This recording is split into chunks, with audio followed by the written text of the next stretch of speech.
I'd like to talk to you also tomorrow. I'll talk to you tomorrow morning if that's okay, Rasika. Yes, Maharaj. Yeah, a few things to talk about. Maybe you got a message or not. I don't know. Okay, we're ready to go.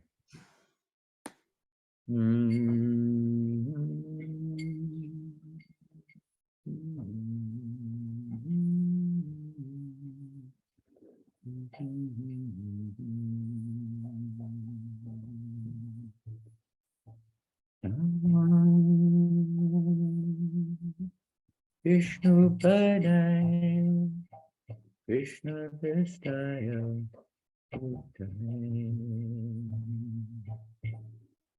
Vimate, Bhakti Vedanta,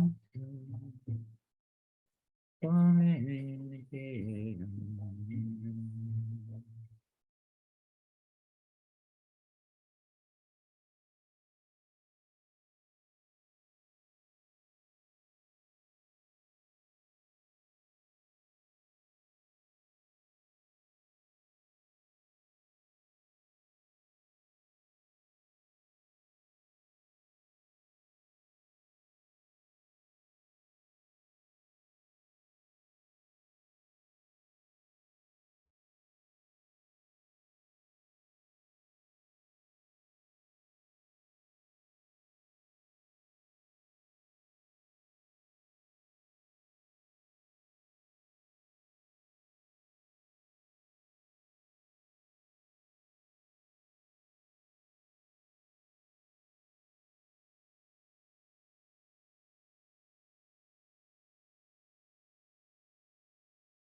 Dharana Srivasade, Odaratta Ben, Sri Krishna Chaitanya,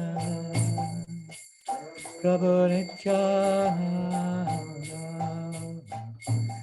Shri Advaita Gadada Srivasade, Gaura Bhakta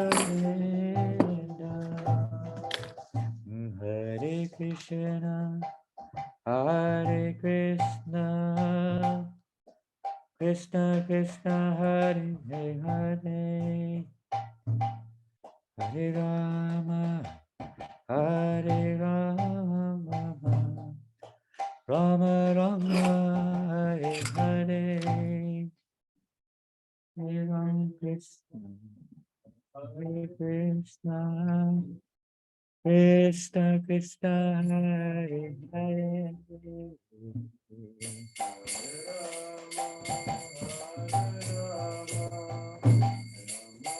Rama Rama, Hare Hare, Hare Krishna, Hare Krishna, Krishna Krishna, Hare Hare, Hare Rama, Hare Rama, Rama Rama, Hare Hare, Krishna Hare Krishna, Krishna Krishna, Hare Hare,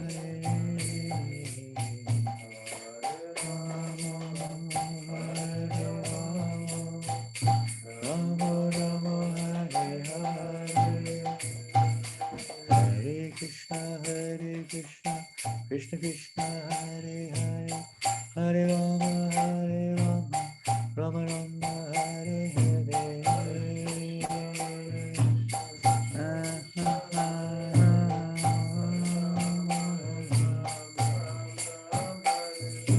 Hare Krishna, Krishna Krishna, Hare Hare, Hare Rama, Rama Rama, Hare Hare, Krishna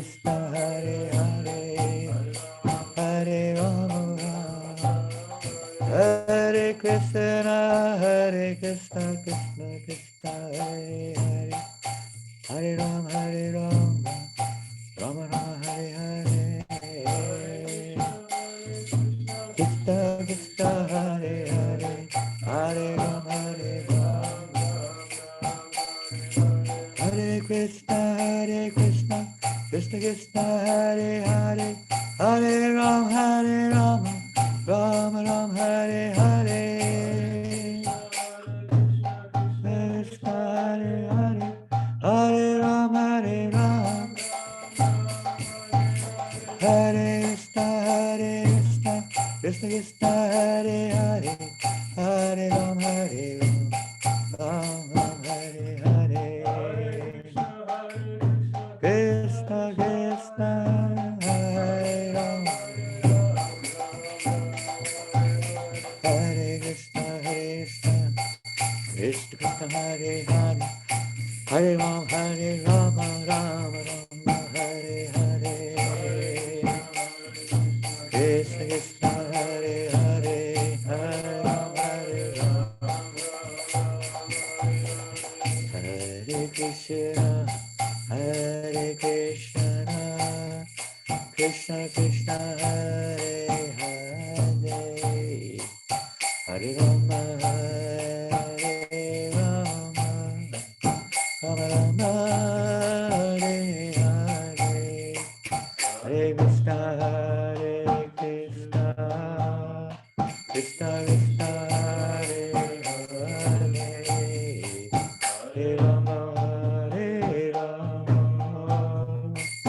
Rama Rama, Hare Hare, Hare Krishna, Hare Krishna, Krishna Krishna,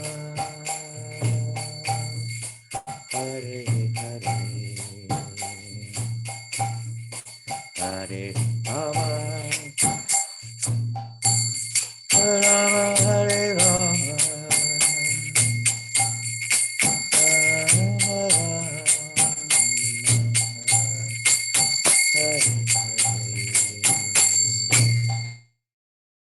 Hare Krishna, Hare Krishna, Krishna Krishna, Hare Hare, Hare Rama, Hare Rama, Rama Hare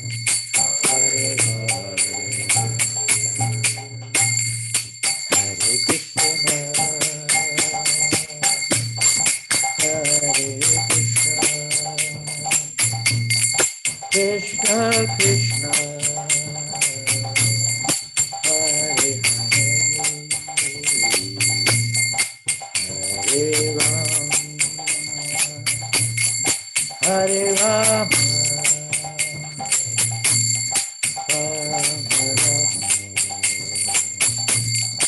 Hare Krishna, Hare Krishna,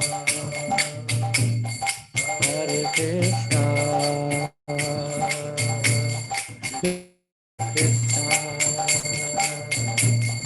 Hare Hare,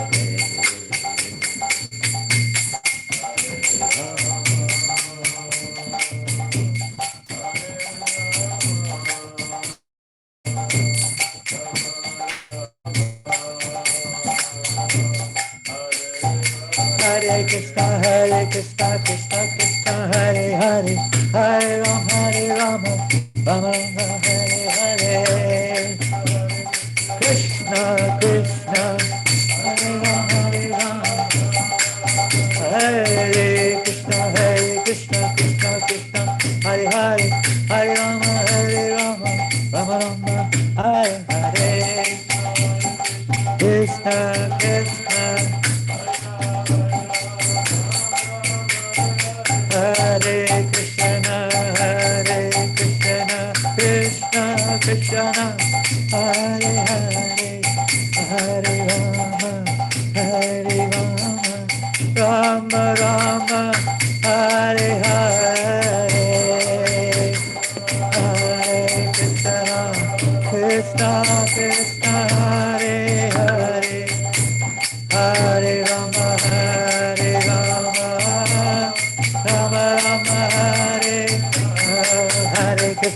Hare Krishna, Krishna Krishna, Hare Hare, Hare Rama, Rama Rama, Hare Hare, Krishna Krishna Krishna, Hare Hare.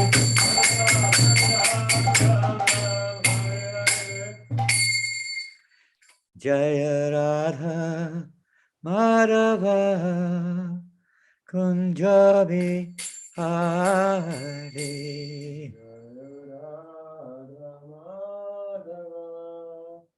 Kunjabi Hare. Jaya Radha Madhava Kunjabi Hare. Radha Madhava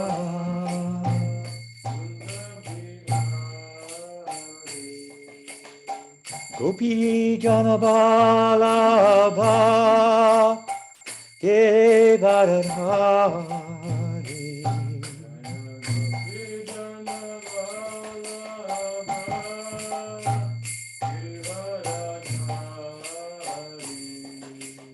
Gopi Janabalabha Girivardhari Janabalabha Girivardhari Yasodanandana Raja Janarandana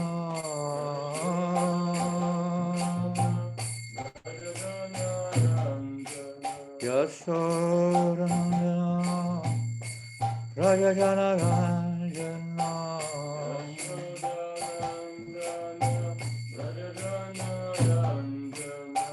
Yamuna Tira Vanachari Tira Vanachari Yamuna Tira Vanachari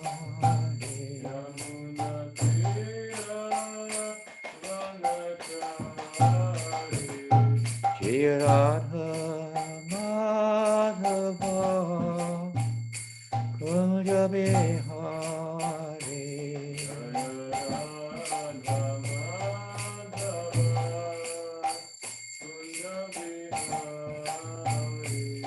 Jaya Radha Madhava Kunja Bihari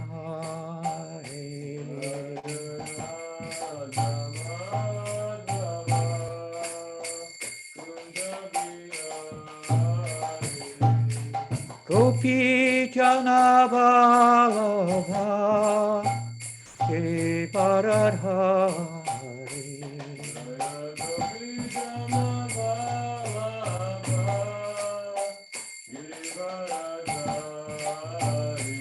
Jaya Gopi Janabalabha Girivardhari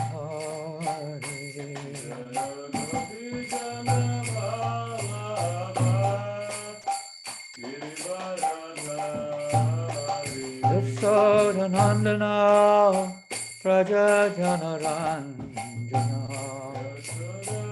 Janananda Praja Janarandana Yasodanandana Praja Janarandana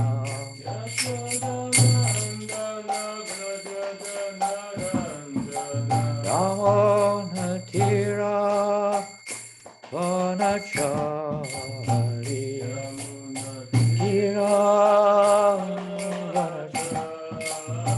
Yamuna Tira Vanachari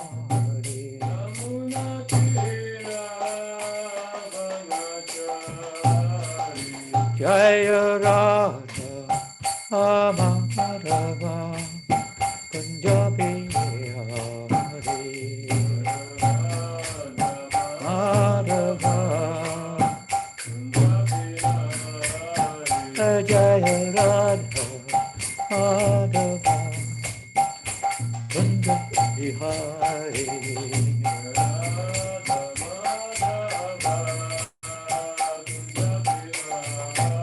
Jaya Radha Madhava Kunja Bihari Radha Madhava Kunja Bihari Oh Jaya Radha Madhava Kunja Bihari Radha Madhava Kunja Bihari Srila Prabhupada ki jai. Shri Shri Gauranitai ki jai. Shri Shri Krishna Balaram ki jai. Shri Shri Radha Shamasundar ki jai. Giriraj Maharaj ki jai. Grantaraj Srimad Bhagavatam ki jai. Harinama Sankirtan ki. Transcendental Book Distribution ki jai. Shri Kartika Vrata ki jai. Srila Prabhupada's Transcendental International Society for Krishna Consciousness ki jai. Gaura Premanandi, oh glorious assembled devotees. All glories to Sri Guru and Sri Gauranga. All glories to Srila Prabhupada ki jai. Nama Om Vishnu Padaya Krishna Pastaya Bhutale Srimati Bhakti Vedanta Swami Namani. Namaste Saraswate Devi Gauravani Vicharine Nivasesha Sunimari Pastachare Shatarine. Hare Krishna. Welcome to everyone who is online. Vanchakalpa Turubhyascha Kripa Sindhu Bhyevacha Patitanam Pavanebhyo Vaishnavebhyo Namo Namaha. Hare Krishna, everybody. We're happy to see Vaishnav Kripa Prabhu moving around a little bit again. I hope his health is just walking around there. And please say a devotional prayer for me, Hi Prabhu, who's going in for some serious surgeries online in very shortly, maybe in a few weeks. And anyone else who's we're all facing trials and tribulations. Some are more obvious, but we're all facing them in reality. We're still on the bodily platform of life. We're still attached to this material world. We still have material desires. We still have our token reactions, and so on and so forth. And our devotional, let's say, application is not as deep and probably not as sincere as it could be or should be, and what we would like it to be. So whatever it is, we all have our, opportunities, let's say. Opportunities for improvement, opportunities to surrender. Surrender being a key word in this case. You could say from Bhagavad Gita, anywhere we find surrendering is very much emphasizes. What does it mean? Surrendering our false ego, and the false ego means identification with this body and everything else that comes from there. This idea of seeing oneself in the center, seeing oneself separated from Krishna, being attached to one's mundane, let's say, so-called intellectual perspective, and so on and so forth. Everything which is not pleasing to Krishna, basically speaking. All of this can become pleasing to Krishna when we learn the art of connecting it with Krishna for his pleasure, and not trying to use Krishna for our pleasure. Krishna give me this, Krishna give me that, Krishna solve this, Krishna solve that, and so on. It's not a business and bargain arrangement. This is actually something which is barely appreciated or understood clearly in this world, although an element of that is there. But the real depth of unalloyed, pure devotional service is not to be experienced in this material world in its true essence. But it is the objective, practically speaking, of devotional service, pure, unalloyed love for Krishna. This is our, whatever comes after that. But this is our goal, as we see in the beautiful pastimes of Sri Chaitanya Mahaprabhu and Chaitanya Charitamrita. When Lord Chaitanya Mahaprabhu is on the banks of the Kaveri River at Kovur, and he's discussing with Sri Ramananda Roy, and amongst their discussions is the ever-spiraling inspiring and spiraling, which means ever-increasing, discussion on the highest perfection of existence, within this material world, Lord Chaitanya Mahaprabhu is asking him, what is how one can achieve perfection in this life? What is that? And Ramananda Roy goes through different stages, quoting Shastra.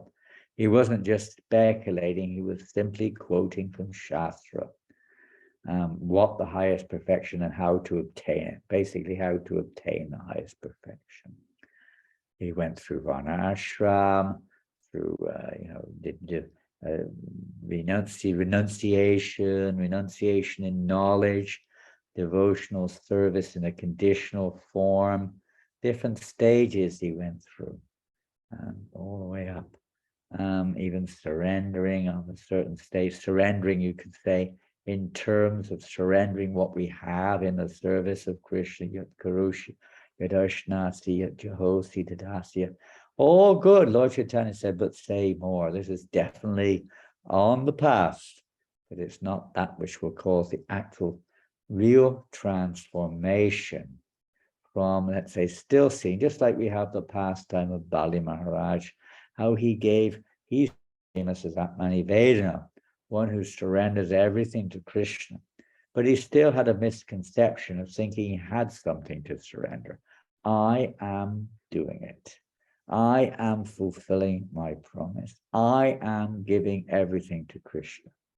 Well, that's still within the realm of, you could say, the phenomenal world to a certain extent, although it's connecting with Krishna. It's not yet transcendental in its full extent. When we realize everything is Krishna, everything belongs to Krishna, giving up the very idea we have something to give to the Lord. We don't really have anything to give to the Lord. We are belonging to the Lord. It's just a matter of recognizing I exist for his pleasure only. And so does everything else. So this very mood. And then the real turning point was when Ramananda Roy quoted a verse of Lord Brahma, Gane Payasam Udapasthanamanteva. Beautiful verse from the 10th canto. Maybe someone can look it up, who's got access on the spot to these verses. 10th canto. Gane Payasam Udapasthanamanteva. We can share it if you can, if someone can do that. Rasikananda Prabhu can do that sort of thing. On the screen, it's a very significant verse. And Lord Chaitanya said, yes, this is the truth. This is how you attain the highest perfection. Now, after that, of course, he goes into what that highest perfection is. And that's where the real nectar begins. Up to that point, we're just climbing the ladder, you could say. Climbing the ladder isn't, well, it can be joyful. It's very joyful when you realize you're coming towards the end. It's not really the end, but it looks like, with a beginning, in this case, the beginning of pure devotional service. What keeps us going is the mercy of Chaitanya Mahaprabhu, the mercy of the pure devotees who are with us on that journey, and chanting, singing as we go, singing and dancing as we go up the ladder, pretty far out. This is the mercy of Lord Chaitanya Mahaprabhu. You don't have to cling on. We just hold on. What we do, we hold on to the Sankirtan, the chanting of the holy names, and Lord Chaitanya protects us and does all the rest. Have you found that verse yet?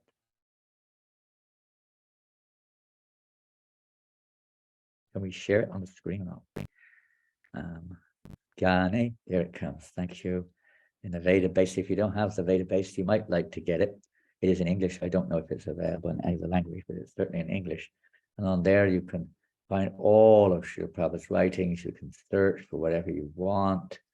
You can make notes. You can do all sorts of marvelous things to help enhance their little tender creepers of devotion. Highly recommend it. It's far better than, the one on, this is the database, which may be coming through on the phone, but the actual database itself is far more, let's say, flexible, and you can do many things. Really nice. So this is a great verse.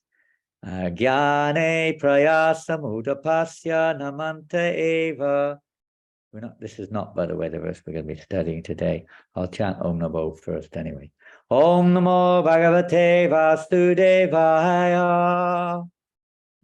Om Namo Bhagavate Vasudevaya.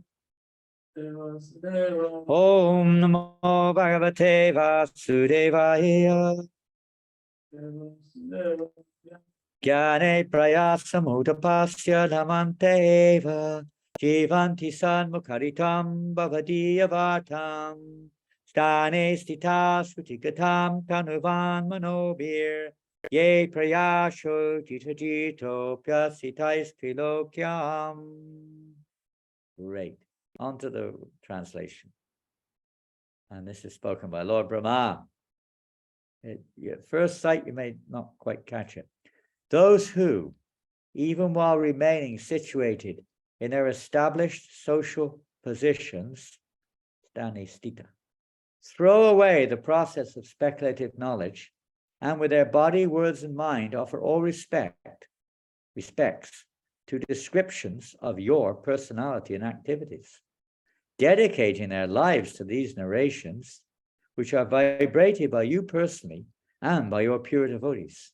Certainly, they conquer your lordship, although you are otherwise unconquerable by anyone within the three worlds.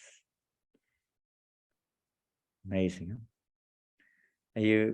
What can we say? We are on some stage on the ladder. I hope somewhere on that ladder going towards this, say, pure devotional service.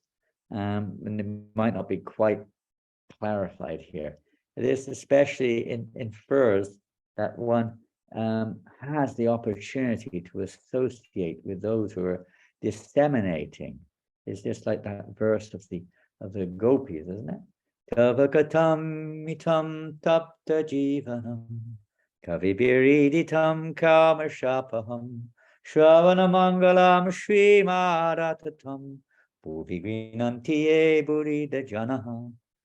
Most famous verse of the Gopi Gita, spoken by the Radharani, by the gopis, separation from Krishna. Word, the only panacea is to hear topics spoken by Krishna or about Krishna. Such subject matter should be spread widely throughout the world. This is the greatest wealth. Those who are taking this message and distributing it all over the world are the greatest welfare workers. And when we receive this, when we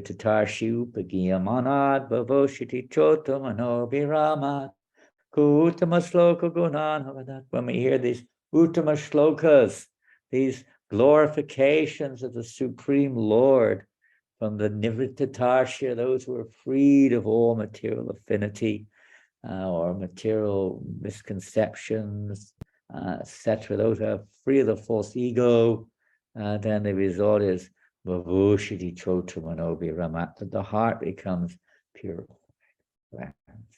So the secret is to have this good fortune to hear this transcendental message from it.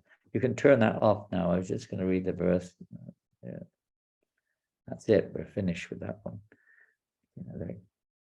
Those who have the great good fortune to hear this message from the pure source coming down from the dust of the lotus feet of Krishna, that saffron dust, that Krishna's lotus feet permeates through the layers of material existence by the voice, the sound vibration. Must we sing in the morning? Every morning, Guru Vandana. How does that verse go? Guru Mukha Padma Vakya Chite Te Koriya Ekya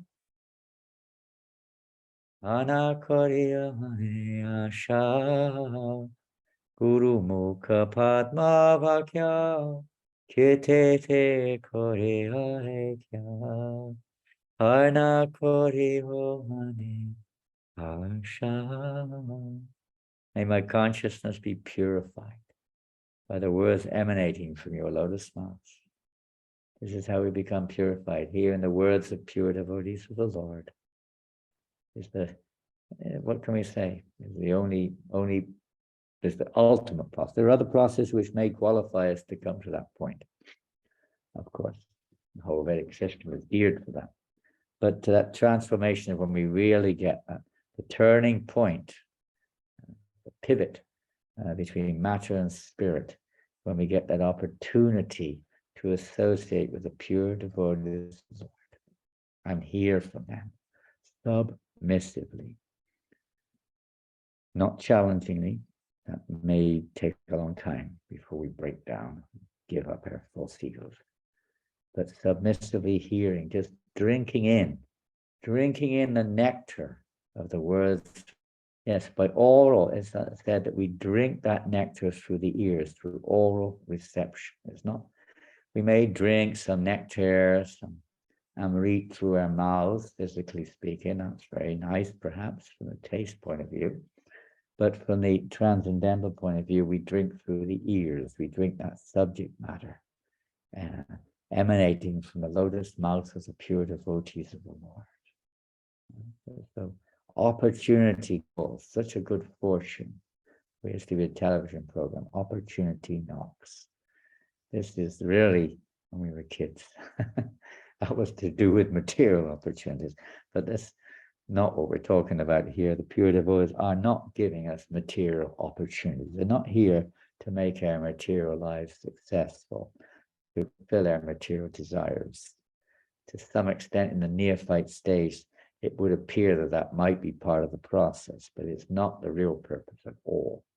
It's to sever this knot, which we've been hearing in our second canto of the Bhagavatam, this Gruntina Bandhanam, Chindanti Kovidas Tasya Kona Kurya Kataratim, and how to cut that knot, of material attachment, the karma Gruntina Bandhana, how to, that bondage of this material existence, which we're so accustomed to, which we're identifying with, we don't want to let it go, even practically speaking. When it comes down to it, we tend to be a little attached. So that process is there. Yadana jasina yukta karma gruntina bandhanam chindanti cut, chindanti kovidas tasya kona kuryat kataratim. That knot can be cut by this process of remembering the personality of Godhead. And how do we remember? When we're reminded by the pure devotees, they are constantly reminding us of Krishna, chanting his names, glorifying his pastimes form, and giving the process whereby we can realize that this is the essence of life. It's not just to become in the eyes of relativity, a good devotee who does this and does that and follows principles. All preparation good. But that's not the goal.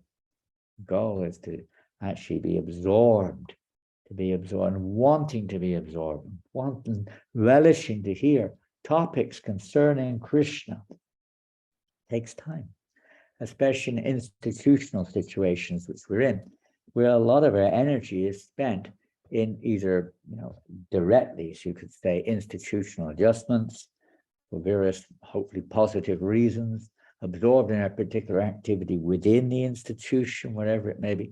It's all good and it's all purifying.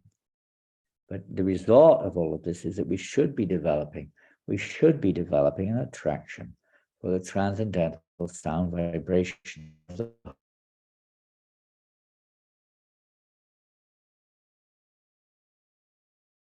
Just days ago, in honor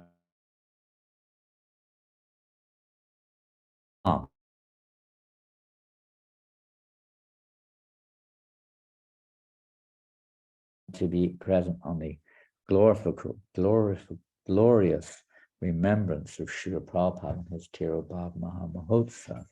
And several devotees said that they sometimes feel like they're just treading water. We're not going deep. We're doing things, and that's all good also, by the way. It's not that there's no progress. It may appear that it's not, and that's not a bad realization or say understood perspective. To think that I am making advancement can be sometimes misunderstood.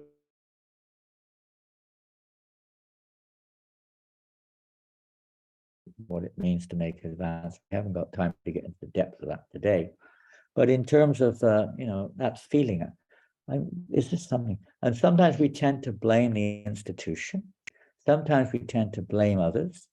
But the real point is we have to look inside. Is there something? And this is the whole, you say, arrangement of the Lord. These things go on to help us to look a little deeper. Now, is there something I'm holding on to inside? Is there something I'm hiding? Is there something, or whatever it may be? And I'm surrendering.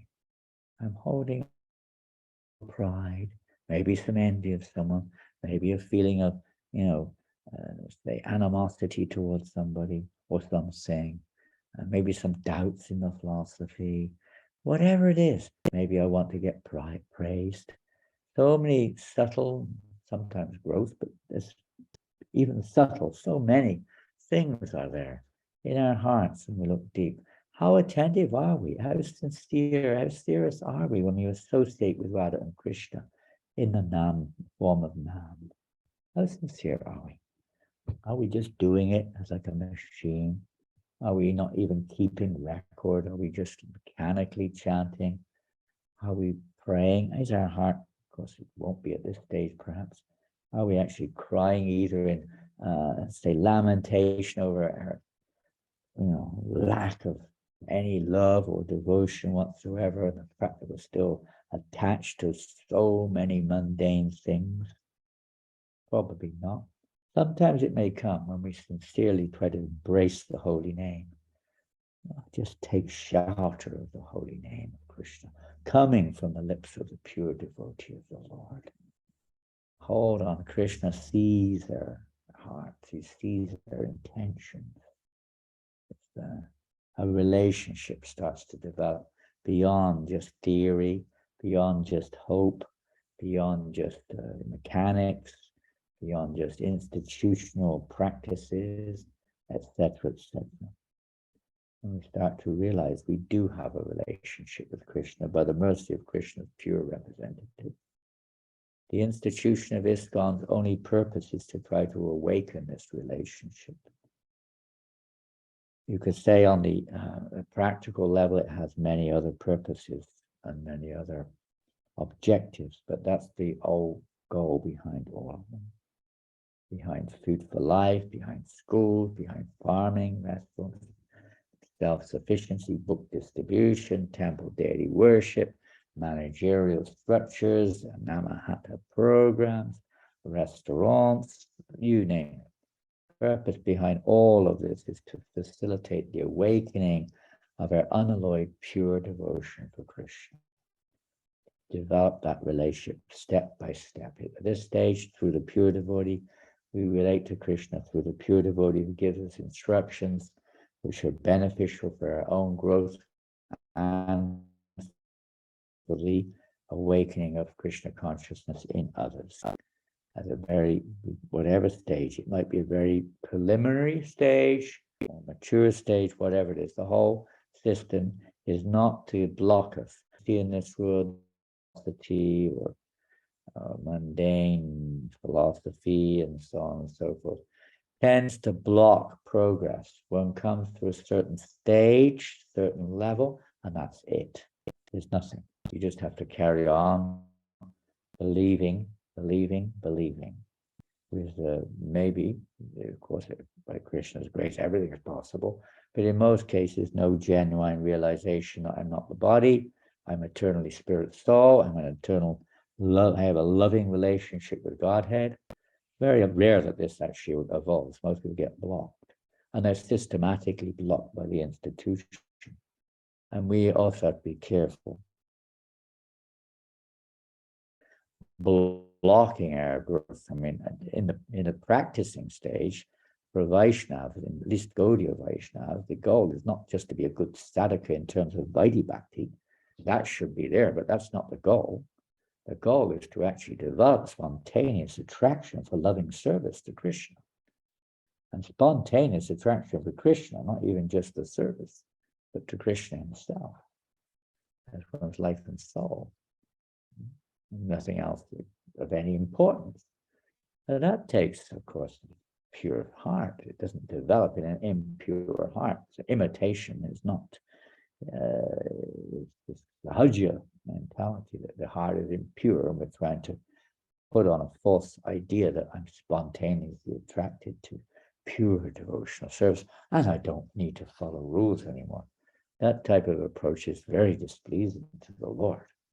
One has to be eligible, but we should realize that that is a growth on the path of sadhana bhakti. Unless we take deeply the service and the devotion which we've been given, and the association of Sangha, the hearing and chanting of Grantaraj Srimad Bhagavatam and other scriptures in the holy name from the right source in the devotees' association, and fervently pray that the heart will become cleansed, purified, attraction, genuine attraction for hearing and chanting. That ruchi comes after nishta, which means the heart is already cleansed of anartha. And ruchi doesn't come. You get sort of, what to say, circumstantial degrees of that ruchi in the practice of Vaidhi Bhakti. Some circumstances which happen to be divine mercy of the Lord, really, but they may be compatible to one's particular nature, one's particular situation, and it creates very much a feeling of intense pleasure, intense satisfaction, but it's not a permanent state. It depends on circumstances. And then the next day we find ourselves a little bit in a different mode, and we're not quite feeling that same ecstasy. But that's part of the anishtita. It's called anishtita sadhana bhakti, the unsteady stage of devotional service. When our devotion, our practices become nishta sadhana bhakti, and that stage when they become steady. Initiation, by the way, is meant to establish steadiness, and it does. Nishta, you chant 16 rounds regularly, sincerely, seriously, regulated principles, certain sadhanas, is nishta, but it takes a time. That nishta is not the pure nishta. There are still, let's say, clouds in the sky which we're still inclined towards in our consciousness. There's still desires that are still lingering, and we still have some affection for them. We're still attached to families and so on and so forth. We're still identifying with this body in so many ways. These are anarthas, but by steady, properly following the steady process of Vaidhi Bhakti, those anarthas can be evaporated or dissolved or removed from our consciousness. And one comes to the real nishta path. When our sadhana is nishta, then our consciousness can become nishta. And when the consciousness becomes steady, fixed, in this word it's stani, stita stani, steady.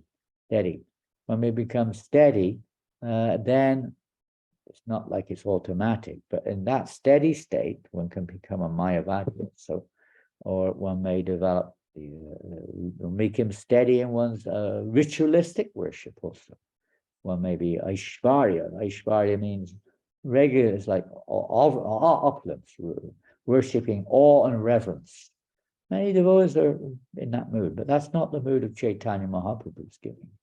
It's not to be appreciated, but it's not the real thing which he's giving.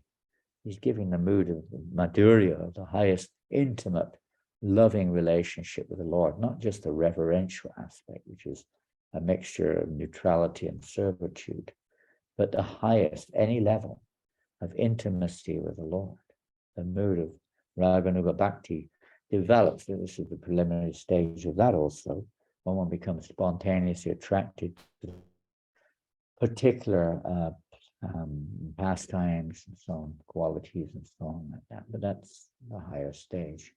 And then in the association of the ragatmikas, those who have that natural affection for the Lord in that stage, one then naturally is attracted to them, one then serves them and develops a genuine, pure mood of in that particular relationship. So at our stage, we're serving such a pure devotee, Srila Prabhupada and our acharyas. What their relationship is, we don't get into that, but we do know one thing, that they're giving us that which is relevant in our present conditioned state, so that we can evolve, we can grow in our spiritual lives to the higher rungs of the ladder, and eventually come to this platform when we have that spontaneous attraction to hear and chant the glorious pastimes of the Supreme Personality of Godhead. Every word, every syllable becomes like nectar, I guess you could say. That's what we hear anyway. Okay, Hare Krishna. We'll just briefly read today's verse. Which verse is it today? I believe it's 1.2.22. That's what I thought. Okay, Gurani, beautiful. 1-2-22. We'll read on the screen. It'll come up in a few seconds. Are we there? This is one of the, this is in sense, we've now gone through a stage. We heard about the knots being cut to pieces last week. That same word was a chidante. In last week's verse, we didn't go into the verse, it means cut to pieces.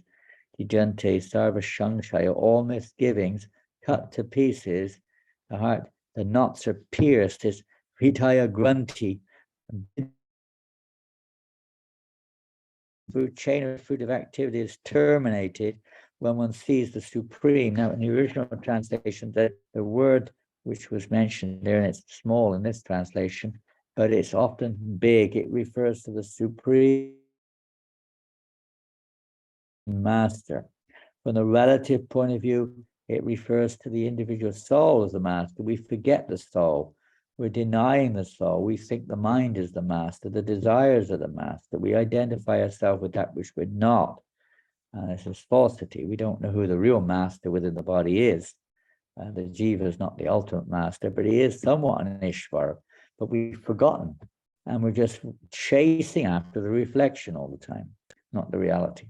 So when we realize that the soul is above this material plane, the material body, as we read in Bhagavad Gita, the soul is higher than intellect, higher than the false ego, higher than the mind,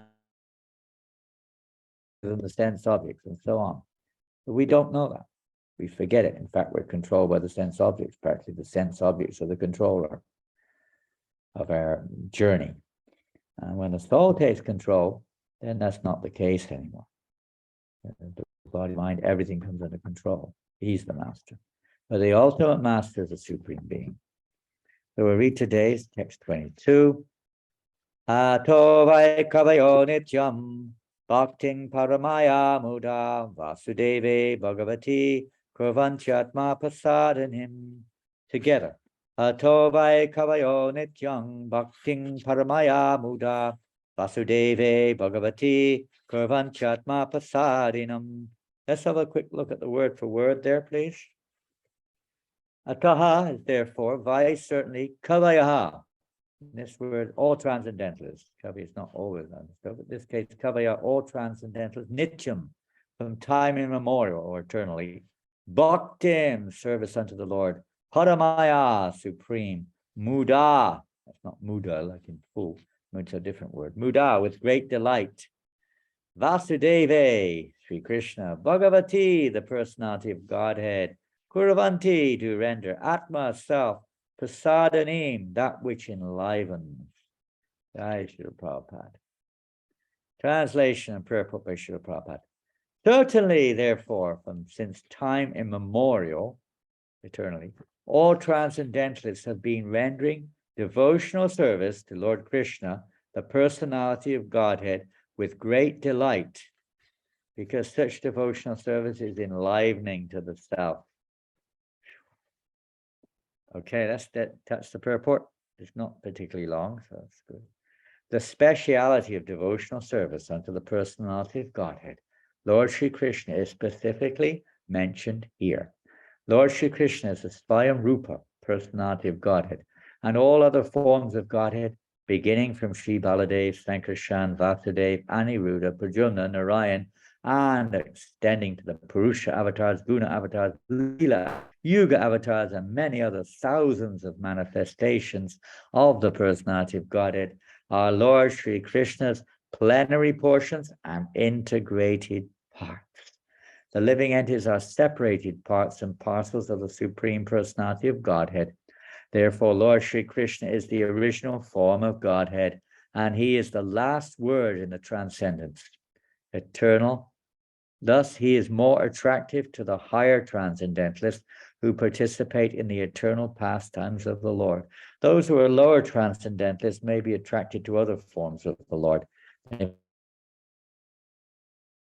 or Vishnu in this,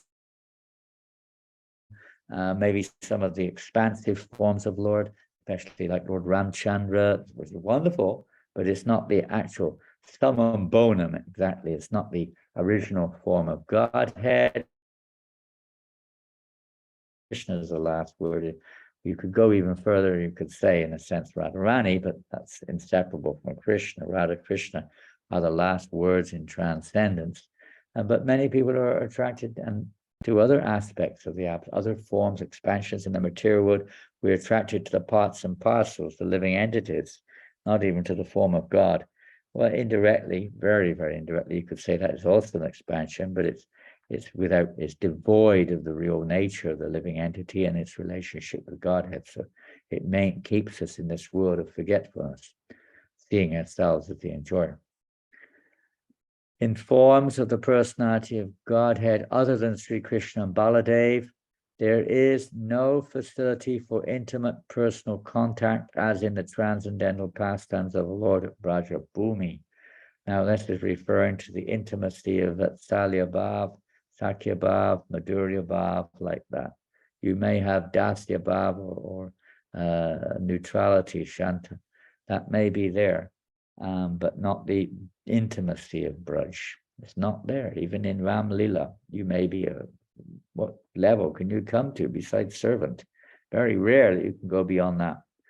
And there, you could say the Acharya, that plane is Hanuman, the perfection of service mood. How can you become the mother of Ram or have a motherly relationship with Ram? Maybe you could become a nurse. It may be possible, but you don't hear about it. The transcendental pastimes of Lord Sri Krishna are not newly accepted, as argued by some less intelligent persons.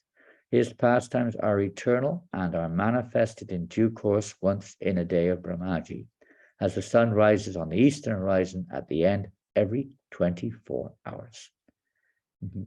Once in a day of Brahma. Okay, well, I think that's the end of the purport. We can go back to the general screen. Imagine how lucky we are. And Prabhupada gave the example one time. It's like in a great ocean, Pacific, I think is the biggest ocean that we know, the Pacific Ocean. In the middle of the Pacific Ocean, there happens to be a log of wood. And that log, floating in the ocean, has a hole in the middle. And there's one turtle swimming in the ocean. I do not know if turtles swim in the middle of the ocean, so it's just an example. There's a turtle swimming under the water, and it decides to come to the surface. One turtle in the whole Pacific Ocean. And just as that turtle comes up, its head goes right through the hole in that log of wood. And it wasn't a very big hole, by the way, just big enough for a turtle's head to go through. Now, what are the chances of that? Of course, one could give some even more remote examples, or examples which would make the chances almost impossible. Just like the chances of life coming from matter, if you're actually a scientist, you know how almost absolutely impossible for that to ever take place. Even one example. What to speak of constant examples.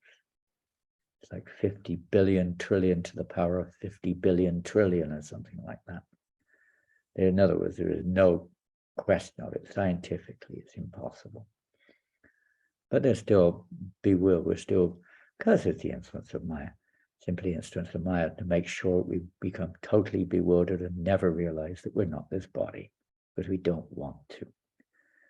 So there's all these philosophies and speculative science and all these speculative processes are geared towards this to keep us in complete ignorance. But this is so rare, the opportunity to meet a pure devotee of the Lord, or Krishna's appearance. Just imagine the day of Lord Brahma, 1,000 cycles, Chatterview, 1,000 of them, 14 manas in that day, 71 cycles in each day of manu, each life of manu. 1,000 Divya Yugas, so this 4 cycles of the various yugas, and they last a long time. Kali Yuga is almost inconceivable to us. 432,000 years. We're not even sure if the planet existed that long ago. We very limited, like a little baby doesn't understand time, doesn't understand dimensions, what's really going on. Just understands how much time there is between one milk feeding and the next, and that's about it. We're about like that as far as our material knowledge goes in this Earth planet. So how to recognize that? How many days, how many years of our life is that in the day of Brahma? I can't, on the top of my head, work it out. 8,400,000,000 or something. I don't know. It's a long, long time. Incredible long time. Maybe that's one yuga cycle. But it's a tremendously long time, that's for sure. Beyond human imagination. And we have this once in that whole period of time, Lord Krishna appears on this planet to perform his pastimes. And once during that time, after the appearance of Chaitanya, of Lord Krishna, he comes in the form of Chaitanya Mahaprabhu to give what was not given at any other time in the whole day of Brahma to the fortunate souls of this earth planet, this highest form or highest opportunity to reach the highest point of transcendence. It's almost conceivable, but it's there. And the Lord, previous to the Lord Chaitanya's appearance, even the pure devotees did not reveal this. It's only when Lord Chaitanya Mahaprabhu appeared, then after that, the pure devotees, then they began a little bit before with Madhavendra Puri and Ishvara Puri, but only the beginning, and not generally distributed. Lord Chaitanya distributed. He gave it through the Sankirtan movement. He inaugurated the Sankirtan movement to inundate the world in love of God. We may not appreciate it right now, we may not see it, but this Sankirtan movement, going out and chanting, dancing, engaging others in chanting and dancing, even if they just wave or see, they're being engaged, is the greatest welfare work.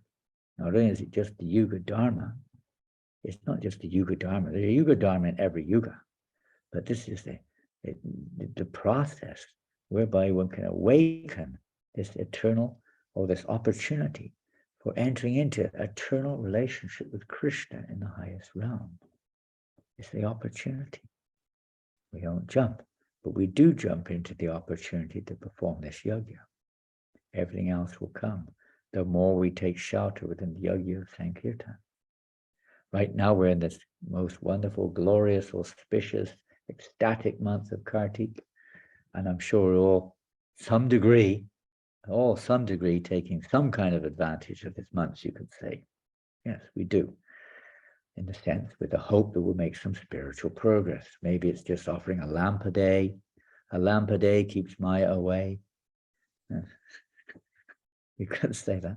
Or maybe we have a picture of Yasoda Damodar on our altar and we sing the Damodar Ashtakam, or offer flowers to the picture, or a lamp to the picture of Yasoda Damodar, or something else. Maybe we're chanting extra rounds. Maybe we're performing a little bit of restriction on our, let's say, our own personal sense gratification. That's not the best one. It's an increase in devotional practices rather than reducing material ones. They can go together. But the spiritual practices can be increased. More reading. Maybe we chant, something or another every day, some prayers or something, some little increase. And those who are in Vrindavan, I'm sure there's so many different, can't avoid it practically. Everyone there is turned up the temperature of devotion. You're just naturally around it all the time. temple's packed with people chanting and dancing, and the kirtans are going on, and there's mass prasad distribution, and so on. There's parikrama going everywhere. Hundreds of thousands of devotees going on parikrama all the time. There's Bhagavat recitals, and so many things are going on all the time. It's just, exploding in Krishna consciousness. We may not be in that situation, so we try to do what we can. Our marathon here, let's say our Kartik Vrata here, has been mostly focused on, you could say, Bhagavatam, Srimad Bhagavatam. Not so much reading it, by the way. I haven't I haven't put much energy into reading, but it's mainly been trying to get the Bhagavatams. Srimad Bhagavatam's the first week, I think, of Kartik was spent on trying to get the Bhagavatams here to France. It was a big, as you may have heard already, I'm sure you have, it was a big, very exciting journey of bringing them here to France. They eventually arrived in the first week, or towards the end of the first week of Kartik. And the last 2 weeks have been busily engaged trying to distribute them. We haven't done many yet. We've done about 50 sets so far. And a lot of others have gone out to devotees who are also planning to distribute books or are distributing sets. But directly sold so far, about 50 sets have been distributed. We just have another 1,950 to go. And today, some sets are being delivered in Vrindavan to, not exactly sold, but being delivered in preparation for distribution to other countries. So widespread. Bhagavatam has to be spread widely. And starting, you could say, in our own hearts. We have to spread it in our own hearts. Coat our own hearts in Bhagavad Gita, the sound vibration. This will then, as we hear from this verse, that transcendentalists from time immemorial have been relishing this message of Krishna conscious Bhagavad Gita, message of the personality of Godhead.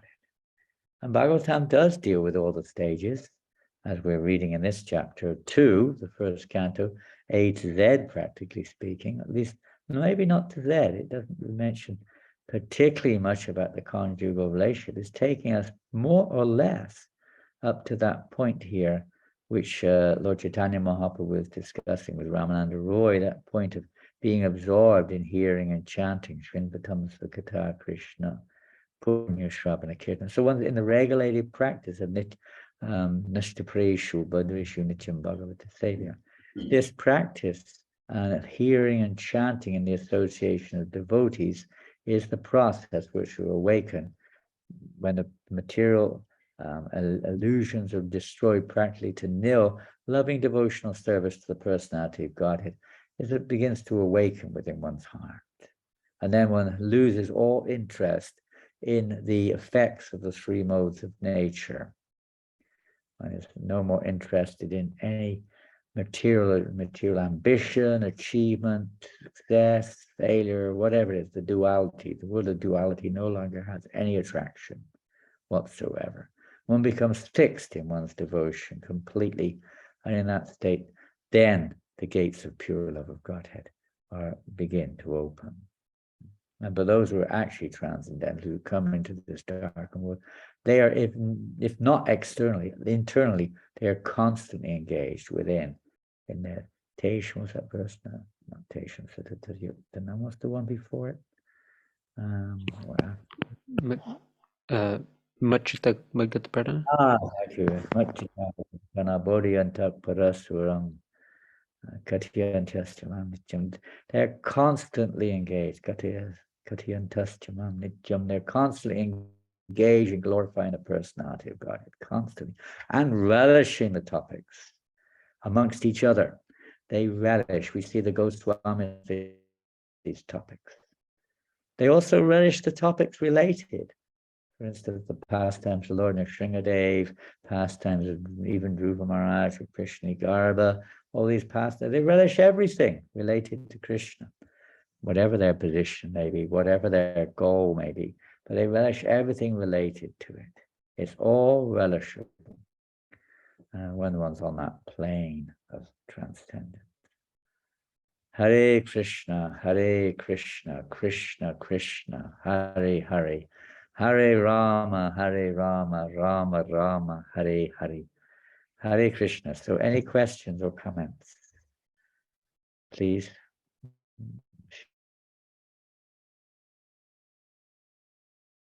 There's a question already from Madhuseva Prabhu from Scotland. Should we celebrate and respect the period of Bhishma Panchaka? What did Srila Prabhupada instruct us about this? Nothing. Easy answer. Nothing. I don't know of any occasion where Prabhupada, and as I say, you're asking me, so maybe someone else has a different knowledge to share, but I have no remembrance whatsoever of ever hearing of this Bhishma Panchaka during Prabhupada's time. Certainly, I saw no indication of anyone following anything whatsoever. In fact, even during Kartik, save and except for offering a lamp and singing Damodar Astakam, our lives went on as normal. And Prabhupada did say that during Kartik, one time he said Kartik is for karmis. What that means is that the karmis, or the materialistic persons, are encouraged during this month to stop acting in such a sinful nonsense way and become a little bit Krishna conscious by performing some austerity, chanting the holy name, giving up meat, drinking liquor, smoking, whatever damn thing they're doing, tea, coffee, this, that, and the other, reading all this nonsense and so on and so forth, and try to make this month a little Krishna conscious. Greatly fortunate. For devotees, they take another advantage of this opportunity, golden opportunity to go deeper and more intensely into their devotion. But devotees, at least those who are living in the temple in those days, and I mean, already 24/7 engaged in devotional service. We certainly didn't reduce what we were doing, book distribution or whatever. We simply tried to add to that. As far as Bhishma Panchaka is concerned, yes, I've also done sometimes in my life, especially on Brajmandal Parikrama or some places which we've been during this period of time, some extra fasting. I've never done the full thing. Some devotees do this. I do not think that Srila Prabhupada would encourage it.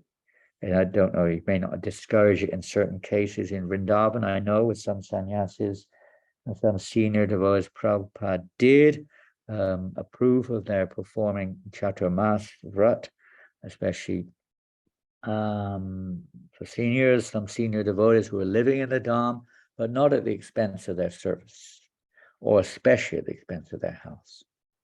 It doesn't mean I'm doing Chaturmasya, but I don't do my service. No. I'm fasting. I can't do this. No. I'm staying up all night. I can't go to the morning program. This is contrary to Srila Prabhupada's principle. So it should be addition, not in place of.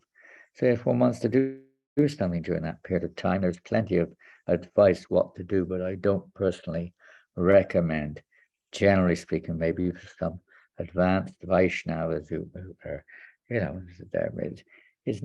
what can you say? If Krishna's pleased by eating just cow dung once a day or whatever it is, one day, and just drinking cow urine the next day, and just taking yogurt the next day and milk the next day, and then a mixture of all of them on the last day, good for you. As long as you can increase your service, etc., etc. But otherwise, what's the meaning of it? I'm not going to get into it because some devotees, of course, do adhere to it. I'm not saying it's, who am I? But I just say your question was what the Prabhupada saying. I don't know anything that Prabhupada ever said about it in terms of what you're referring to. It's related to whatever, performing some kind of rut at the end, which is supposed to be, even whatever, fulfilling all the Chaturmas, but we hardly follow Chaturmas. Come on. And what are we doing? Fasting from Urd Dal. What is that? Probably don't even know what Urd Dal is if you're from the Western world. Don't even know whether they're eating it or not. Usually poppadoms have Urd Dal in them. I probably broke it the other day. I forgot they cooked poppadoms. I probably broke it. Not all, but many poppadoms have Urd Dal in. The idli dosha usually has Urd Dal in it. Sometimes you cook Urd Dal in terms of instead of mung dal, but very rarely. You may have kachoras, maybe on Prabhupada's disappearance day, Radha Ballabha kachoras, for instance, have Urd Dal inside. but Prabhupada never made an issue of it. He may have mentioned it once about, following these things in Chaturmas, but he didn't make a big issue. If you can do, we did do that, by the way. We did follow in the 70s those 4 restrictions, which wasn't so easy because the often not eating green leafy vegetables in the first month happens to be the months in England when those green leafy vegetables are at the max. They don't grow most of the year. That happens to be the month when they come out in full blossom. So it was a bit kind of like, say, impractical in some ways. But we did it nonetheless. And we didn't drink milk, and we didn't take yogurt during the next 2 months, and we didn't take urd dal in the 4th month. But it didn't really make much difference. And we had ways around it. I remember during the milk fast, particularly, you just have to put a couple of grains of suji or semolina in there. It's no longer milk. It becomes milk pudding. It becomes semolina pudding. It doesn't mean anything. But whatever. It's there mainly, Prabhupada says, it's there mainly for those who are, to help restrict those who are indulging in sense gratification. Devotees take advantage wherever they can. Some devotees do the real Chaturmas, the real Kartik, the real Chatavrat, or the real Kartik, but they just eat khichdi off the floor. There are a few devotees who do that, but again, Prabhupada didn't really recommend it. As I said, once or twice with senior devotees. Yes, if you want to do it, this is what you do. When he was asked, Gurudas, I think, asked in the Radha Damodar temple in 72, Srila Prabhupada, what is the Kartik Vrat? What is this Vrata that we're supposed to do? And Prabhupada said, Kartik Vrat means no eating, no sleeping for the whole month. And chanting constantly. That is a Vrata. But you cannot do it. Shock.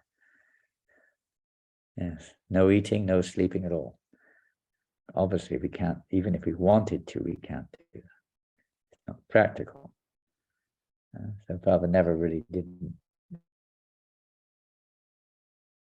Basic thing. Basic. Chanting, Damodar Ashtakam, offering the lamp daily. And if you can increase your hearing and chanting, you should do. But not at the expense of everything else. Hare Krishna. Next one. When devotees, what happened? I was reading something, it disappeared off the screen. When devotees, Jaya and Vijay became demons, killed, did the devotees whom they attacked kill pain? Also did Jaya and Vijay incur bad karma for hurting the devotees to assist him with his pastime? Wow, what a phenomenal question. Thank you. Jaya and Vijay became demons. Well, first of all, this is all arranged by the Lord, as you probably know. Their fall down is not because, it appears to be because they mistreated the 4 Kumaras, but it's the will of the Lord, it's the Lord's arrangement, and to fulfill the Lord's plans. So they're acting like in a drama. Now, in a drama, do you incur, if you are playing the part of a rogue in a drama and you kill someone in the drama, do you incur sinful reactions? You incur reactions because it's material, but you're not held responsible for the apparent killing, which doesn't even happen in reality, of that other player in the drama. So they're actually players in the drama, teaching a lesson, of course. If we try to imitate, then certainly we would accept it. They do not like that. It's not like that at all. They're taking birth as demons with the arrangement of the Lord, and their further playing of demons with the arrangement of the Lord, and their further appearance as Jaya as Jagaya Madhaya and Chaitanya Leela is another thing. All part of the process of delivering the conditioned souls and the Lord relishing his pastimes. They all have parts to play. Now, as far as them becoming demons, they didn't really become demons. They expanded. This is explained by Vishwanath. I think Vishwanath Chakravarti explains it in his commentary on this. I believe it's one of the commentaries explains that they expand them. Associates of the Lord Jai and Vijay have the capacity, when the Lord expands, they're not ordinary jivas. They also expand along with the Lord when his pastime increases to take various roles in different pastimes. I don't know all the different pastimes and what roles they take, but in many cases it's mentioned, not many, some it's mentioned. So they, in the role of Hiranyakashipu and Hiranyaksha, have a particular role to play as of animosity towards the Lord. It's one of the indirect rasas. So, but their real rasa is one of service, reverential service. They do not, by the way, Mishnah said, they do not suddenly leave their post in Vaikuntha. They're still there. They simply expand into this world as demons, and when that's finished, they just merge back into their eternal role, which is already going on. This applies in many, many cases, which we're not going to get into. It's not that they become or they are no longer Jai and Vijay. They expand for the Lord's pleasure in different ways, in his different pastimes, when necessary. So where's the question of karmic reaction? They're not jivas. Srila Prabhupada writes, it is a mistaken idea to think that Jai and Vijay, before we use the word fall down for the sake of understanding for sure, millennium. It is not a fact. Prabhupada said in other millenniums, they're actually demons. Now, those are Prabhupada's words. Take it as you like. So that would be a different issue. Of course, to be killed by the Lord, one is immediately relieved of all sinful reaction. So from another angle, where is the sinful reaction? Is relieved by them being killed by the hand or whatever it is, the arrow of the Lord, the nails of the Lord. So there is no sinful reaction for them as such. They're already, you could say, you would normally say there. We cannot imagine, for instance, what Ravana was going through in those last weeks or months before the battle, or what Kamsa was going through the night before his demise, even before that, the fear which was involved. But yeah, that's all part of the pastimes, all part of the pastime. To show us, to help us to come to our senses a little bit. Next one. When the devotees, Hare Krishna. Just a basic question. What can we do every day to remain absorbed 24/7 in pleasing Srila Prabhupada and center our lives around his service? Also, what should we do to please Srila Prabhupada the most? Well, try to hear Srila Prabhupada. Try to hear him every day. Listen to a lecture a day, if you can, of Srila Prabhupada. He'll give you inspiration.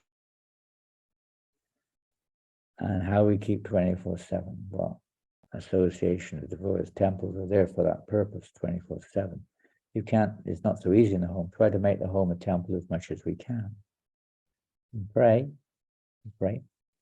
and try to hear Prabhupada every day. It will give you that strength and inspiration not to waste your time, but to use our time more beneficially in Krishna consciousness. How should we please Prabhupada the most? Prabhupada said the most in many, many ways. Pleasing in the most is when we awaken the love of God, when our devotion is unalloyed, pure. So when we're sincerely endeavoring in that direction, that pleases Prabhupada the most. When we're sincerely making an effort to devote or cultivate pure devotional service, through hearing, chanting, remembering, and so on. That pleases. It's not the results, like a little child, you encourage a little child, well done, clap, clap, clap, is part of it, but that's not the real thing. That's just a part of waking up or the part of maturing. It goes on, that's okay, but that's not like that pleases Prabhupada the most. I did this, I did that. Well, Prabhupada has said that many times, like you would have said that to your children many times, but ultimately they're going to grow up, and that won't be the case in a few years' time. But all these various activities to be absorbed, as you've said, 24 hours a day, is indeed pleasing to the spiritual master. But that absorption in devotional practices is meant to awaken our dormant love, unalloyed love for Krishna. And when the pure devotee sees that love is developing in the heart, now he's pleased. You can sing the Gurvastakam prayers, pleased when you offer prasad, he's pleased when you worship the daily Prabhupada, he's pleased when you go on Sankirtan, he's pleased by this and that, no doubt. But ultimately, it's to awaken our eternal constitutional loving relationship with the Lord, the intimate relationship with Him. He wants that to awaken, because that is what pleases Krishna. What pleases the pure devotee is ultimately what pleases Krishna. And what pleases Krishna is what pleases Radharani. And Radharani wants all of Krishna's parts and parcels to be engaged in an intimate, loving service to her beloved, so that Krishna's pleasure will increase. So that's the real thing. But at our level, we're just trying to dedicate ourselves to trying to satisfy the pure devotee of the Lord, whatever form it may take. It's not that one is more pleasing to the other. It depends on the pure devotee and the individual jiva, and how much you're surrendering that service. That is what pleases, not the service itself, the activity itself, but the consciousness in which we are working, in which we're performing our activity. How surrendered are we? Next one. How to bring my daughter back to her chanting. She is young, 20 years old, Brahmin initiated in 2 years, but full pray for stalking. What is that? I don't know. The stalking by a devotee. Stalking? Can you qualify that word? I don't know what that means. Stalking by a devotee, and then gossiping and politics, and she doesn't want to associate with devotees and don't want to hear the philosophy. What does stalking mean, please? Can you? Chaste. Chaste? Chaste. Pray for. Still don't really understand what it means anyway. Pray for being chased by devotees? Or is that what you mean? Or she's being chased by a devotee? Is that what it means? Anyway, whatever. I can see that she's just developed a somewhat distance mood for various reasons. There's always a reason for this, both from the external and internal perspective, why one would distance oneself from devotees. From the devotee's point of view, if we're going to designate someone devotee, but we just have to give him some kind of designation there. From the devotee's point of view, we would say, what is it that has caused this? We wouldn't say, you must come back. There's a reason why she's chosen what she's chosen. We have to see what the reason is. If you can't find out the reason, there may be other reasons. The other reasons, maybe it's just what she has to go through. And you can analyze what she's done or not done, which may have been directly the cause, but ultimately it's something which she may have to go through. But from our point of view, we have to see what did we do that caused her to feel such an animosity or distance from devotees, and whatever it may be. It may be, if I get it right, there's a devotee who's been chasing her and he doesn't like it, and this is causing her problems. So, but there's probably more to it than that. So we'd always try to see that. And frankly speaking, I'm sure there are many things which we have to look back at that we see ourselves as the cause of this somehow or another. And of course, we're not the ultimate cause either, but this is how a devotee feels. I've offended them, I've misbehaved, I've whatever it is, I've shown a bad example, something. So how do you rectify that? Even materially, when your kid goes away, there's a reason for it. And there may be several reasons, but from our point of view, we would naturally analyze, what did I do that made them feel like this? So negative towards hearing and chanting, and even though they're initiated, they become negative. What can I do to try to, say, change that or try to evoke that? It usually takes time. Something has to change. You can't expect the other person. I don't know if this is an example or not. It's not really, but it might be related. I remember when I tried to become a devotee, my parents were really quite negative, and I tried to preach to them. It became even more negative. When I stopped preaching to them, and I started to say, I'm really indebted to you, Mom and Dad. I really apologize for any offenses I ever committed to you. I really thank you for, allowing me to do what my heart dictates. I know it's not easy for you. I took a completely different approach. The whole relationship completely changed. So it may not be that, but something is there in the relationship. Something is there in the relationship. And you can't expect the other person to change. We got to look, and we have to make the change. What it is, I don't know. You have to ask. This is a detail when it gets down to it, some detail that we have to search our hearts. and see what is it. Maybe we force them against their will. That's a common one, which turns people away. And then, especially when they see we're not doing it ourselves, that convinces them that this is nonsense. I mean, so that far gone. There may be many reasons, many, but we have to see what is it. Anyway, we'll go on. Gossiping and politics. I mean, what else are you going to do other than glorify Krishna? You're going to end up gossiping and politicking for sure. What else is there to do? You either gossip and politic or you glorify Krishna. You know, not much in between. And actually, you won't want to, because devotees are supposed to be glorifying Krishna. So if you don't feel attracted to that, why would you want to associate with devotees? You've got to make it attractive. Bless her? Well, what does that mean? But we're not magicians, but we can certainly always pray for the welfare of others. You can read the Bhagavatam verses of Prahlad Maharaja in the 5th canto, praying for the welfare of others. Pray for it. But you have to read both. We still got dirt in our heart. What can we do? We can pray for others, but we also have to purify our own hearts too. And certainly we can pray. Something we've done is we have to make the change. We need that to realize that we need to make a change and not just say it. The realization has to be there in our own hearts. Did the devotees whom the demons attacked in Lord Krishna's pastimes, okay, we've extended it now to the devotees, feel pain, or are the devotees also just pretending to feel pain? Well, it's not so much pretending, you actually feel it. It's like in a drama, if someone punches you, certainly you feel the pain. Someone knocks you off the stage. I got knocked off the stage once. I certainly felt the pain, although it wasn't quite a normal situation, part of a drama. Do they feel the pain? Are they playing a role? One feels pain. Is there anything? There's pain in the spiritual realm. It's a different, you say, it's not a bodily, physical pain, but there's pain. Pain is pain. And there are different kinds of pains which have different results. In the material world, pain is just misery in most cases. Sometimes people undergo pain for their country, and they're willing to do it. And that pain is a kind of pleasure.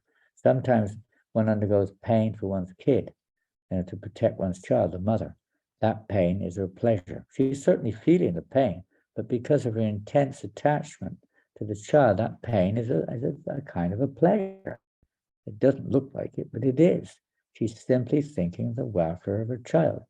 So the devotee, in pleasure or pain, turns to Krishna. May not be aware that Hiranyakashipu is playing a role. That may not be the case, but they're actually experiencing the wrath of Hiranyakashipu or Ravana, wherever it may be. But and there may seem to be great pain here, but their pain suddenly turns them to Krishna more and more and more. So actually to the degree that they're devotees. So whatever degree that one has to burn out one's, let's say, misunderstandings, like the Rasa Leela. There were certain devotees who were not allowed in. They still had some false identity of being mothers or wives or whatever, their sisters, this and that. And they weren't allowed. They were held back by their attachments. But then the burning sensation, it's called anutapa within the heart, burned away. They became more and more eager to enter the Rasa Leela, and their attachments, it was very painful for them. Their attachments to their family were just burned to shreds. That's what it means when they gave up their body. It meant they gave up their false identities completely, and they became eligible to enter into the Leela later on. So it's the whole process is to burn up any remaining, the pain burns up. That burning pain burns up any attachment. And I bet you've had that experience. I remember sometimes when we get into trouble and you're feeling in such stress and anxiety and pain maybe. I'll never do that again. Why did I do that? I know I won't do it again. You get this feeling. Maybe the child in the womb sometimes feels like that. I'll never, ever disobey you again, my Lord, and end up like this. Sometimes that pain is required in order to burn up any remnants. So there'll be different devotees. It's not, you can't black and white everybody. Everyone's different. Many different shades and different experiences one has to go through in order to become to develop a total distaste with everything about trying to enjoy this material. When you're really in a painful condition, sick or whatever, you often get this feeling, how horrible this material world is. I never want to go there again. Whereas when you get healthy again, you sort of forget it after a while. You get stuck again, but you get these realizations that pain can often be not only purifying us, if there's any karma, purifying us, helping us to turn to Krishna, and becoming feeling the distaste for material existence. That has many reasons that may be there. Okay, well, I think that's it. Is that it? I think so. Well, they're really lovely. Thank you so much, everybody. And we wish you whatever left of Kartik Vrata, a wonderful month. And then we have the Prabhupada Book Marathon coming up shortly afterwards, maybe a few weeks after that. Kartik's early this year, very early. Prepare yourself for this glorious yajna, the Kartik, the month, and then prepare yourself for the glorious yajna of Prabhupada's Book Marathon. If you can't directly take part in it, you can help if you want. I'm still trying to go out. I don't know how much I'll be able to do this year. Last year, I was able to go out most days. Try to distribute a few books in a language I don't even speak. I'm trying to convince people to take a book or two. Not much good at it, but we try. And mainly to try to encourage other devotees to do it too. A great yajna, a great sacrifice. This is the Yuga Dharma yajna. Chant the holy name and distribute Krishna consciousness to others. You can send books to people, you can sponsor books, you can help whatever way you can. Prepare prasadam for those who are going on book distribution yourself, or maybe you have friends, you can give them a gift for Christmas or birthday or whatever's taking place. Different ways we can disseminate this knowledge. And please, Prabhupada, for sure, he's very happy when he sees his Lord's glorious bed. One time Prabhupada said, the sure sign, and he said it 3 times, of love, one who loves Krishna, he said it 3 times, it was in New Vrindavan. He said, is that one wants to see the Lord's glory spread all over the world. So when the Prabhupada is so happy when he sees Krishna's glory spread all over the world. So this is one opportunity, there's many, to participate in this spreading of Krishna consciousness all over the world. Distribute his books and help others, encourage others, support others who are doing it. If you want to help us with our book marathon here in France, you can also, I don't know, suggest something. I don't want to suggest the financial aspect, and you can do that if you want. But somewhere or another, I don't know what you can do. If you're living in France, well, automatically you have a great chance. I don't know, if you have French people in your part of the world, you could order French books or something. Distribute French gifts for them during this period. I don't know, think of something. If you want to give a donation to sponsor, you're welcome. Just let me know. So we can distribute books at slightly, maybe more books at a slightly cheaper price than usual, because it's not always so easy to get a lot of money out of people on the street these days. They don't have cash, they only have cards. We do that also, of course, we do have card machines, obviously. But still, sometimes it's not always so easy. Hare Krishna, Krishna Krishna, Hare Hare. Hare Rama, Hare Rama, Rama Rama, Hare Hare. Hare Krishna, Hare Krishna, Krishna Krishna, Hare Hare, Hare Rama, Hare Rama, Rama Rama, Hare Hare, Hare Krishna, Hare Krishna, Krishna Krishna Hare Hare Hare Rama Hare Rama Rama Rama Hare Hare Hare Krishna Hare Krishna Krishna Krishna Hare Hare Hare Rama Hare Rama Rama Rama Hare Hare Hare Krishna Hare Krishna Krishna Krishna Hare Hare Hare Rama Hare Rama Rama Rama Hare Hare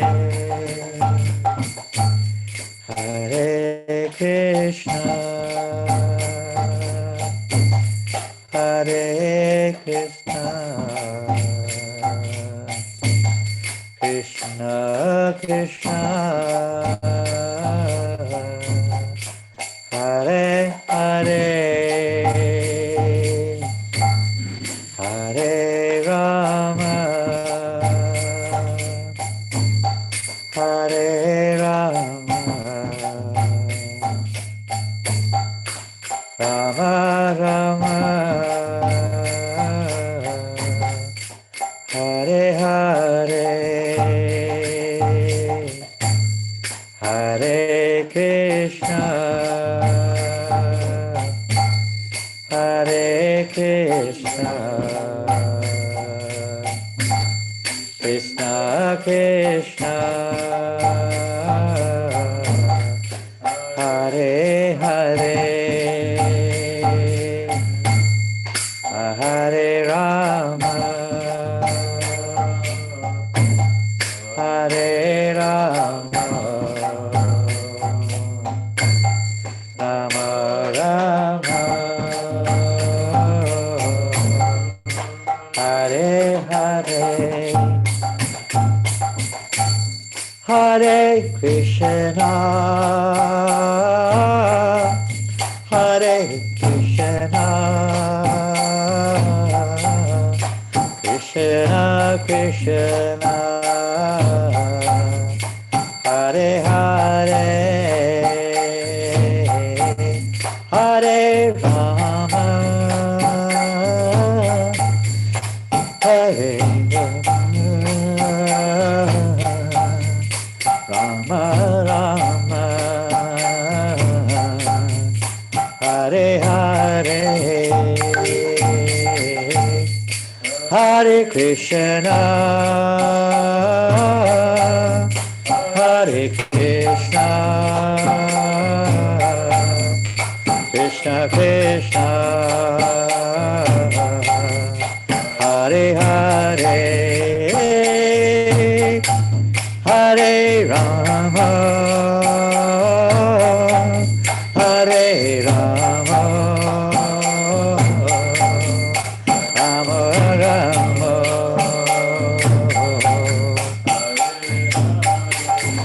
Hare Krishna Hare Krishna Krishna Krishna Hare Hare Hare Rama Hare Rama Rama Rama Hare Hare Hare Krishna Hare Krishna Krishna Krishna Hare Hare Hare Rama Hare Rama Rama Rama Hare Hare Hare Krishna Krishna Krishna Hare Hare Hare Rama Rama Rama Hare Hare Hare Krishna Krishna Krishna Hare Hare Hare Rama Rama Rama Hare Krishna Krishna Krishna Hare Hare Hare Rama Rama Rama Hare Hare Hare Krishna Krishna Krishna Hare Hare Hare Krishna Krishna Krishna Hare Hare Hare Ram Ram Hare Hare Hare Krishna Krishna Krishna Hare Hare Ram Rama Hare Krishna Hare Krishna Krishna Krishna Hare Hare Hare Rama Hare Rama Rama Rama Hare Hare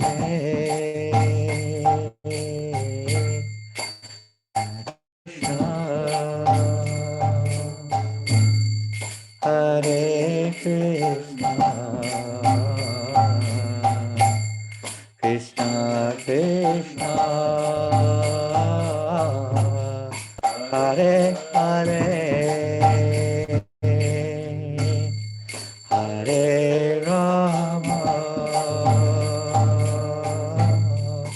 Hare Rama Rama Rama Hare Hare Harinama Sankirtan Ki Jai Srila Prabhupada Ki Jai Shri Shri Gauranitai Ki Jai Shri Kartik Damodar Mas Ki Jai Shri Shri Krishna Param Ki Jai Shri Shri Radha Shama Sundar Ki Jai Transcendental Book Distribution Ki Jai Harinama Sankirtanam Ki Jai Gaura Premanandi Oh glorious to Srila Prabhupada Haribo Oh Premanandi Oh glorious to all the assembled devotees Oh glorious to all the unassembled devotees Oh glorious to all the devotees Haribo Srila Prabhupada Ki Jai. Gaur Premanandi Hari Hari Bo. Hare Or Krishna. Hari Bo. Hare Krishna Maharaj Ji. Hare Hare Krishna. Krishna. Thank you, Maharaj. Thank you for the lecture. Hare Krishna Hare Maharaj. Krishna. Thank you very much. Haribo.